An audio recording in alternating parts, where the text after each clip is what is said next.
ఈరోజు అయితే మనం ఇంటర్మీడియట్ ఫిజిక్స్లోని సెకండ్ లెసన్లో ఉండేటటువంటి యూనిట్ అండ్ మెజర్మెంట్స్ అనే టాపిక్లో సో బేసిక్స్ అండ్ స్టార్టింగ్ అయితే తెలుసుకోబోతున్నాం. సో ఫస్ట్ ఆఫ్ ఆల్ అయితే యూనిట్స్ అంటే ఏంటి అండ్ మెజర్మెంట్స్ చేసే విధానం గురించి ఈ లెసన్లో చెప్పుకుంటాం. సో యూనిట్ అంటే ఏంటో ఫస్ట్ ఆఫ్ ఆల్ తెలియాలి. సో మన డైలీ లైఫ్లో చాలా ఫిజికల్ క్వాంటిటీస్ అయితే చూస్తుంటాం. ఫర్ ఎగ్జాంపుల్ ఫోర్స్ అంటుంటారు, గ్రావిటేషన్ అంటుంటారు, అండ్ అదేవిధంగా లెంత్ అంటారు, ఏరియా అంటారు. సో చాలా రకమైన ఫిజికల్ క్వాంటిటీస్ గురించి అయితే మాట్లాడుకుంటాం. అయితే ఒక క్వాంటిటీ అనేది అది ఫిజికల్ క్వాంటిటీ అవ్వాలంటే ఏమైనా కండిషన్స్ ఉన్నాయా ఫస్ట్ ఆఫ్ ఆల్ అయితే మనం తెలుసుకోవాలి. సో ఏదైనా ఒక ఫిజికల్ క్వాంటిటీని మనం చెప్పుకునేటప్పుడు అది ఫిజికల్ క్వాంటిటీ అని చెప్పడానికి ఏమైనా రూల్స్ అయితే ఉన్నాయా? సో ఫస్ట్ ఆఫ్ ఆల్ చూద్దాం. ఏదైనా ఒక క్వాంటిటీని మనం ఫిజికల్ క్వాంటిటీ అని చెప్పడానికి ఏమైనా కండిషన్స్ ఉన్నాయా? సో ఫస్ట్ ఆఫ్ ఆల్ దీనికి రెండు కండిషన్స్ అయితే ఉన్నాయి. ఫస్ట్ కండిషన్ అయితే మనకి ఏం చెప్తామంటే it should be obey the laws of physics అని చెప్దాం. ఒబే లాస్ ఆఫ్ ఫిజిక్స్ అని చెప్తాం. ఫిజిక్స్లో ఉండేటటువంటి బేసిక్ లాస్ని అది ఒబే చేయాల్సి ఉంటుంది. ఓకే. అండ్ సెకండ్ వన్, దీన్ని మనం ఏం చేయాలి, డైరెక్ట్గా కానీ ఇండైరెక్ట్గా కానీ మనం మెజర్ చేసేటట్లు ఉండాలి. Which can be measure directly or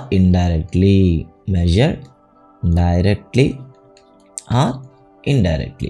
so దాన్ని డైరెక్ట్లీగా కానీ లేదా ఇండైరెక్ట్గా కానీ దాన్ని మనం మెజర్ చేసి ఉండాలి.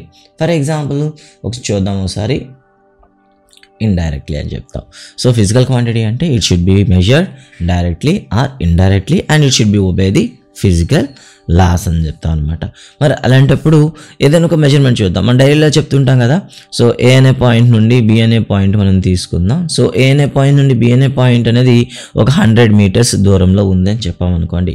ఇక్కడ మీరు చూస్తే మీకు ఏమేమి కనిపిస్తుంది చెప్పండి. ఇక్కడ రెండు పార్ట్స్ అయితే ఉన్నాయి. ఈ డిస్టెన్స్ అనే దాన్ని మీరు చెప్పడానికి 100 అనే ఒక న్యూమరికల్ యూజ్ చేశారు, ఒక మీటర్ అనేటటువంటి ఒక యూనిట్స్ అయితే యూజ్ చేశారనమాట. అసలు యూనిట్స్ అంటే ఏంటి ఇక్కడ మనం చూసుకోవాలి. ఇక్కడ మీటర్ అని ఏదైతే రాస్తున్నామో ఈ మీటర్స్ని మనం యూనిట్స్ అని చెప్తాం అనమాట. అసలు యూనిట్స్ని మనం ఏ విధంగా డిఫైన్ చేయొచ్చు? గుర్తుంచుకోవాలి, ఈజ్ ఏ స్టాండర్డ్ రిఫరెన్స్ అని చెప్తామంట. యూనిట్స్ అంటే ఏంటంటే స్టాండర్డ్ రిఫరెన్స్ అని చెప్తాం అనమాట. స్టాండర్డ్ రిఫరెన్స్ అని చెప్తాం. సో దేనికి ఈ రిఫరెన్స్? అది to compare with others. So మిగతా వాటిని మనం కంపేర్ చేసుకోవడానికి ఒక స్టాండర్డ్ రిఫరెన్స్గా మనం చెప్పుకుంటాం. సో దాన్ని ఏమని పిలుస్తాం ఇక్కడ మనం? యూనిట్స్ అని చెప్తాం అనమాట. అయితే యూనిట్స్ అనేవి అయితే మనకి ఫిజిక్స్లో చాలా ఏమున్నాయి చెప్పండి, మనకి క్వాంటిటీస్ అయితే ఉన్నాయి. అయితే ఈ ఫిజికల్ క్వాంటిటీస్ని అకార్డింగ్ టు ద మెజరింగ్ లేదా based on the units. So యూనిట్స్ని మనం తీసుకోవడం కానీ లేదా మెజర్మెంట్ చేసే విధానాన్ని బట్టి మనం దాన్ని రెండు రకాలుగా మనం క్లాసిఫై చేస్తాం అనమాట. సో ఏంటవి గుర్తుపెట్టుకోవాలి. సో ఫిజికల్ క్వాంటిటీస్ని మనం బేసికల్గా 2 టైప్స్గా మనం ఏం చేస్తామంటే క్లాసిఫై చేస్తాం. సో ఫిజికల్ క్వాంటిటీని మనం తీసుకుందాం. సో ఈ ఫిజికల్ క్వాంటిటీని మనం బేసికల్గా 2 టైప్స్ చెప్తాం. ఫస్ట్ వన్ ఏంటంటే ఏం చెప్తామంటే ఫండమెంటల్ క్వాంటిటీస్ అని చెప్తాం అనమాట. ఫండమెంటల్ క్వాంటిటీ అని పిలుస్తాం అనమాట. సో ఫండమెంటల్ క్వాంటిటీస్ అంటాం. And second one is the derived quantities అని పిలుస్తాం. డిరైవ్డ్ క్వాంటిటీస్ అంటాం. సో వీటితో పాటుగా కొన్ని సప్లిమెంటరీ క్వాంటిటీస్ కూడా ఉన్నాయి. వాటిని అయితే మళ్ళీ చివరిలో మీకు చెప్తాను. సో ఫండమెంటల్ క్వాంటిటీస్ అంటే ఏంటి? సో మనం ఫిజిక్స్లో ఏదైనా సరే మనం ఒకటి మెజర్ చేయాలనుకుంటే ఈ ఫండమెంటల్స్ని యూజ్ చేసి మనం మెజర్ చేస్తాం అనమాట. కొన్నిసార్లు అంటే ఇవి దేనిపైన కూడా డిపెండ్ అవ్వవు. సో గుర్తుంచుకోండి, ఫండమెంటల్ ఫిజికల్ క్వాంటిటీస్ అని వేటిని అంటారంటే physical quantities which doesn't depend on any other physical quantity. So for example చూద్దాం, మనకు ఉండేటటువంటివి మొత్తం స్టార్టింగ్లో అయితే మనకు సిజిఎస్ పద్ధతిలో కానీ ఎంకేఎస్ పద్ధతిలో కానీ ఎఫ్పిఎస్ పద్ధతిలో కానీ 3 మాత్రమే ఉండేవి. ఎస్ఎస్ సిస్టమ్కి వచ్చేసరికి వీటిని ఏడ్ చేశారనమాట. అవి ఏంటవి ఫస్ట్ ఆఫ్ ఆల్ చూద్దాం. ఫస్ట్ వన్ లెంత్ అని చెప్తాం కదా, లెంత్ అండి. So first one length and second one is the mass, third one is time. So ఇవి బేసికల్గా ఉండేవి మనకి ఇంతకుముందు ఏన్షియంట్ కాలం నుండి కూడా ఉన్నాయి ఇవి. అంటే ఇప్పుడైతే మనకి ఎస్ఐ సిస్టంలో కొత్తగా యాడ్ చేసినవి ఏంటి? సో ఇక్కడ మనం చూసుకున్నట్లయితే fourth one is electric current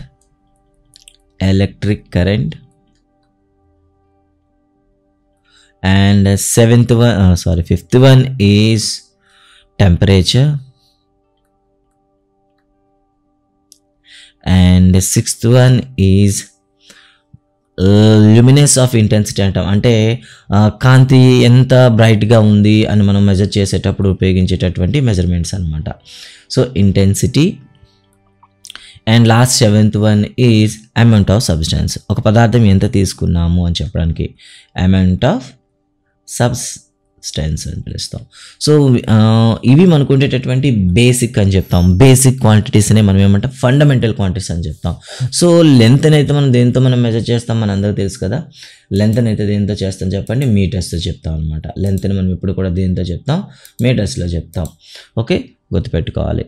so metres చెప్తాం కాబట్టి దీనికి సింబల్ అయితే మనం వాడేది స్మాల్ m అనమాట. అదే సెకండ్ వన్ మాస్ అంటాం. మాస్ అయితే మనం ఏం చెప్తాం, కిలోగ్రామ్స్ అని చెప్తాం.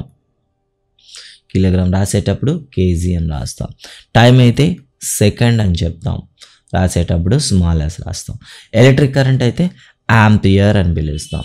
ఆంపియర్ రాసేటప్పుడు క్యాపిటల్ ఏ రాస్తాం. టెంపరేచర్ అనేసరికి మనకి ల్యాబ్లో మనం రాసేది కెల్విన్ కాబట్టి సో మనం కేతో రాస్తాం. అండ్ ల్యూమినస్ ఇంటెన్సిటీ అంటే మనకి క్యాండెలా అని పిలుస్తాం అనమాట. క్యాండెలా. సో దీన్ని రాసేటప్పుడు సిడిగా రాస్తాం. అండ్ లాస్ట్ వన్ మోల్స్లో మనం చెప్తాం కాబట్టి రాసేటప్పుడు క్యాపిటల్ MOL అని రాస్తాం అనమాట. ఈ విధంగా మనకి ఏం రాస్తామంటే యూనిట్స్ అనేవి రాయడం అనేది జరుగుతూ ఉంటుంది. సో ఇంకా మనకి డిరైవ్డ్ మనం చూసుకునేటప్పుడు చాలా అయితే మనం చెప్తాం. డిరైవ్డ్ వచ్చేటప్పుడు మనకి చాలా రకాలుగా మనం చెప్పడం అయితే జరుగుతూ ఉంటుంది. సో మీరు ఏదైనా సరే డిరైవ్డ్గా తీసుకోవచ్చు.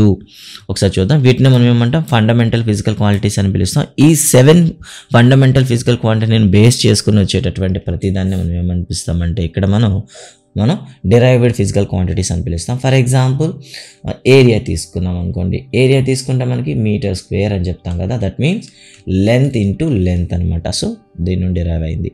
అలా కాకుండా వెలాసిటీ తీసుకుందాం అనుకోండి. వెలాసిటీ అంటే మనం ఏం చెప్తాం చెప్పండి. సో డిస్టెన్స్ బై టైం కదా, d/t. సో d/t అంటే ఇక్కడ ఏమైంది, d అంటే మనకి డిస్టెన్స్ అంటే లెంత్, టైం అంటే t అంటే ఇది కూడా లెంత్ పైనను టైం పైన కూడా డిపెండ్ అయ్యింది. అండ్ అదేవిధంగా ఫోర్స్ తీసుకున్నాం అనుకోండి. F = ma అని చెప్తాం. ma అంటే ఇక్కడ m అంటే మనకి మాస్, a అంటే యాక్సలరేషన్. సో ఇలా మనం చెప్పుకుంటే ప్రతిదీ కూడాను వీటిపైన డిపెండ్ అయ్యి వచ్చేవి కాబట్టి వీటిని ఏమని పిలుస్తాం డిరైవ్డ్ ఫిజికల్ క్వాంటిటీస్ అని చెప్తాం. అండ్ ఇక్కడ మనం డైమెన్షనల్ అనాలిసిస్ చేసేటప్పుడు ఈ డిరైవ్డ్ క్వాంటిటీస్ పైన నెంబర్ ఆఫ్ టైమ్స్ ప్రాక్టీస్ అయితే చేస్తాం కాబట్టి సో ఇక్కడైతే స్కిప్ చేస్తున్నా. అండ్ వాటికి సంబంధించిన క్వశ్చన్స్ వచ్చేటప్పుడు వాటిని చేద్దాం. వీటితో పాటు ఈ ఫిజికల్ క్వాంటిటీస్లో ఫండమెంటల్ ఫిజికల్ క్వాంటిటీ అండ్ డిరైవ్డ్తో పాటు మరో 2 అయితే ఉన్నాయి. వాటిని మనం సప్లిమెంటరీ క్వాంటిటీస్ అని పిలుస్తాం అనమాట. ఏంటి సప్లిమెంటరీ క్వాంటిటీస్ అంటే ఏంటి, ఇది గురించి కూడా మనకి తెలియాలి. So for example supplementary quantity అనేసరికి ఏమని చెప్తామంటే ఫస్ట్ వన్ యాంగిల్ అని చెప్తాం. యాంగిల్స్. సో యాంగిల్ వచ్చేసరికి చాలామంది ఒకే రకం అనుకుంటారు, కానీ ఇక్కడ మన ఫిజిక్స్లోకి వచ్చేసరికి యాంగిల్ అనేవి 2 టైప్స్ ఉంటాయి. ఒకటి 2 డైమెన్షన్లో మెజర్ చేసేది, రెండోది 3Dలో మెజర్ చేసేది. 2Dలో మెజర్ చేసే దాన్ని ప్లేన్ యాంగిల్ అని పిలుస్తాం. అదే 3Dలో చేస్తే దాన్ని సాలిడ్ యాంగిల్ అని పిలుస్తాం అనమాట. సాలిడ్ యాంగిల్స్ అని పిలుస్తాం. మరి వీటికి ఏమైనా ప్రత్యేకత ఉన్నాయా ఒకసారి చూద్దాం. సో ప్లేన్ యాంగిల్ని మనం ఏమని చెప్తామంటే సాధారణంగా మనం తీటాతో రాస్తాం. అదే మన సాలిడ్ యాంగిల్ని అయితే ఇప్పుడు కూడా మనం ఒమేగా సింబల్తో రాస్తాం అనమాట. సో మనకి లెంత్ అనేది మనకి డిఎస్గా తీసుకుందాం. అండ్ దీని యొక్క రేడియస్ r అయినట్లయితే దాని తీటా విల్ బి డాష్ అవుతుంది. మనందరూ తెలిసిందే, దట్ ఈస్ ds/r అని చెప్తాం అనమాట. సో ds/r అని చెప్తాం. That is nothing but so length of the arc by, okay గుర్తుపెట్టుకోవాలి, length of the arc by radius అని చెప్తాం అనమాట. Length of the arc by so radius of the circle. So radians అనేది మనం ఇక్కడ వాడతాం అండ్ తీటా కూడా వాడుతూ ఉంటాం. సో మనకి ఫిజికల్ అయితే ఇక్కడ నుండి మీకు మొత్తం కూడా రేడియన్స్లోనే వాడడం అయితే జరుగుతుంది. సో రేడియన్స్ అంటాం. ఇక తర్వాత వచ్చేసి సాలిడ్ యాంగిల్ అండి. సాలిడ్ యాంగిల్ అనేసరికి ఏం చేస్తాం, ఇంతకుముందు మీరు ఏం చేశారు, రేడియస్ అనేసరికి ఫర్ ఎగ్జాంపుల్ తీటా అనేసరికి ఏం చేస్తారు, సర్కిల్ తీసుకున్నారు. బట్ సాలిడ్ యాంగిల్ అనేసరికి మీరు ఏం చేయాలి, ఒక స్పియర్ తీసుకోవాలి, ఒక గోళాన్ని తీసుకోవాలి. ఈ గోళం పైన ఒక యూనిట్ ఏరియా మీరు తీసుకున్నట్లయితే ఈ యూనిట్ ఏరియా అనేది సెంటర్ వద్ద చేసేటటువంటి యాంగిల్నే మనం ఏమని పిలుస్తామంటే మనం మనం సాలిడ్ యాంగిల్ అని పిలుస్తాం. ఈ సాలిడ్ యాంగిల్ని మనం దేంతో మెజర్ చేస్తామంటే స్టెరేడియన్స్లో మెజర్ చేస్తాం అనమాట. స్టెరేడియన్స్, ఓకే, గుర్తుంచుకోవాలి, స్టెరేడియన్స్లో మెజర్ చేస్తాము. బట్ ఈ స్టెరేడియన్ అంటే మనం ఎలా మెజర్ చేస్తాం? మరి ఇక్కడ చూడండి ఏం తీసుకున్నారు మెజర్ చేసేటప్పుడు, ఏరియా గివెన్, దట్ మీన్ ఒక స్పెసిఫిక్ ఏరియా బై సో కింద ఉన్న రేడియస్ స్క్వేర్ అనమాట. ఈ విధంగా చెప్తాం, డిఏ బై ఆర్ స్క్వేర్గా మనం చెప్తాం. అక్కడైతే మీకు డిఎస్ బై ఆర్, ఇక్కడైతే డిఏ బై ఆర్ స్క్వేర్ అనమాట. ఈ విధంగా మనం ఏం చేస్తామంటే సప్లిమెంటరీ క్వాంటిటీస్ గురించి మాట్లాడుకుంటాం. ఇక తర్వాత వచ్చేసి యూనిట్స్ రాసేటప్పుడు ఏమైనా రూల్స్ ఉన్నాయా? ఇప్పుడు యూనిట్స్ రాసేటప్పుడు మనం ఫాలో అవ్వాల్సిన రూల్స్ గురించి అయితే మాట్లాడదాం. ఎప్పుడైనా స్టాండర్డ్ యూనిట్స్ రాసేటప్పుడు మనం లోవర్ కేస్లోనే రాయాలి. అంటే లోవర్ కేస్లోనే రాయాలంటే ఏంటంటే మనం చిన్న అక్షరాలు రాయాలి. ఫర్ ఎగ్జాంపుల్ మీటర్ ఉంది, సో లోవర్ క్లాస్లో రాయాలి. అదేవిధంగా సెకండ్ ఉంది, లోవర్ క్లాస్లోనే రాయాలి. టైం ఉంది, లోవర్ క్లాస్లోనే రాయాలి. ఇలా మనం ఏం చెప్తామంటే కొన్ని స్టాండర్డ్ ఉండేటన్నిటిని కూడా మనం లోవర్ క్లాస్లోనే రాయాల్సి ఉంటుంది. అదేవిధంగా సెకండ్ రూల్ గురించి మాట్లాడుకుంటే, సెకండ్ రూల్కి వచ్చేసరికి ఎప్పుడు కూడాను యూనిట్స్ అనేవి ఎప్పుడు కూడాను క్యాపిటల్లో ఉండకూడదు. బట్ అది ఒకవేళ నేమ్ ఆఫ్ సైంటిస్ట్ అయింది అనుకోండి, సో నేమ్ ఆఫ్ సైంటిస్ట్ అయితే అప్పుడు మాత్రమే క్యాపిటల్ లెటర్స్తో మనం రాయాలి. నేమ్ ఆఫ్ సైంటిస్ట్ అంటే ఇక్కడ గుర్తుంచుకోవాల్సింది ఏంటంటే రాసేటప్పుడైతే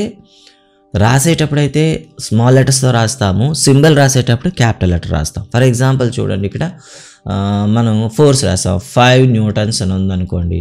మనం ఏం చేస్తాం, 5 న్యూటన్స్ అనేటప్పుడు ఒకవేళ వర్డ్స్లో రాస్తే న్యూటన్స్ అని రాస్తారు, బట్ సింబాలిక్గా రాసేటప్పుడు ఏం చేస్తారంటే క్యాపిటల్ లెటర్ రాయాలి, 5 న్యూటన్స్. ఓకే, అదేవిధంగా పాస్కల్ ప్రెషర్ తీసుకున్నాం అనుకోండి, 10 పాస్కల్స్. ఇలా మనం అనమాట మనం ఏం చేస్తామంటే కొన్ని క్యాపిటల్ లెటర్స్ రాయాల్సి ఉంటుంది. ఓకే, అంతేకాకుండా కెల్విన్ తీసుకున్నాం అనుకోండి, కెల్విన్ తీసుకునేటప్పుడు ఏం చేస్తాం, కే అనేది మనం క్యాపిటల్ లెటర్స్లో రాస్తాం అనమాట. ఓకే, ఇక తర్వాత థర్డ్ కండిషన్ ఏంటంటే ఒకవేళ యూనిట్స్లో 2 లెటర్స్తో ఉన్నప్పుడు అనుకోండి, 2 లెటర్స్తో అవుతూ, సో 2 లెటర్స్ ఉంటూ అది సైంటిస్ట్ నేమ్ అయిందనుకోండి, అప్పుడు ఏం చేస్తామంటే ఫస్ట్ లెటర్ క్యాపిటల్ రాసి సెకండ్ లెటర్ అనేది మనం స్మాల్ లెటర్ రాయాలి. ఫర్ ఎగ్జాంపుల్ వెబర్స్ తీసుకున్నాం అనుకోండి, WB అని రాస్తాము. హెడ్జెస్ రాసామనుకోండి, హెచ్ క్యాపిటల్ రాసి జెడ్ అనేది స్మాల్ లెటర్లో రాస్తాం అనమాట. ఇలా ఖచ్చితంగా ఏమవుతుంది, ఒక scientist symbols are not followed by full stop. అంటే యూనిట్స్ రాసిన తర్వాత చాలామంది ఏం చేస్తారంటే 10 మీటర్స్ అని రాసి ఫుల్ స్టాప్ పెడతారు, లేదా 10 న్యూటన్స్ అని చెప్పి ఫుల్ స్టాప్ పెడతారు. ఇలా ఫుల్ స్టాప్ అనేది మనం పెట్టకూడదు. So just you have to use the comma, wherever necessary అయినప్పుడు కామా యూజ్ చేయాలి తప్ప ఫుల్ స్టాప్ అయితే మనం పెట్టకూడదు. అండ్ ఫిఫ్త్ వన్ చూద్దాం. ఫిఫ్త్ కండిషన్ ఏంటంటే యూనిట్ సింబల్ అనేది ఎప్పుడు కూడాను ప్లోరల్ ఫామ్లో రాయకూడదు. Symbols never in plural form. So plural ఫామ్లో ఎప్పుడు కూడా మనం వాడకూడదు. ఎందుకు వాడకూడదు? ఎందుకంటే ప్లోరల్ ఫామ్లో రాసామనుకోండి దానికి వేరే క్వాంటిటీ ఉంటుంది. ఫర్ ఎగ్జాంపుల్ 10 మీటర్స్ అని ఉందనుకోండి, you have to right the 10 m ఉంది. ఫర్ ఎగ్జాంపుల్ 10 మీటర్స్ కదా MS వాడారనుకోండి, ఏమవుతుంది, ఇది మిల్లీ సెకండ్ అయిపోతుంది. సో నెక్స్ట్ వన్ చూద్దాం. సో ఎప్పుడైనా సరే మనం సాలిడస్ని యూజ్ చేయాలంటే కేవలం ఒకసారి మాత్రమే వాడాలి తప్ప దానికన్నా ఎక్కువ వాడకూడదు. సో ఈ సాలిడస్ అంటే ఏంటి, దీన్ని ఏ విధంగా మనం వాడతామంటే సాధారణంగా మనం నాట్ మోర్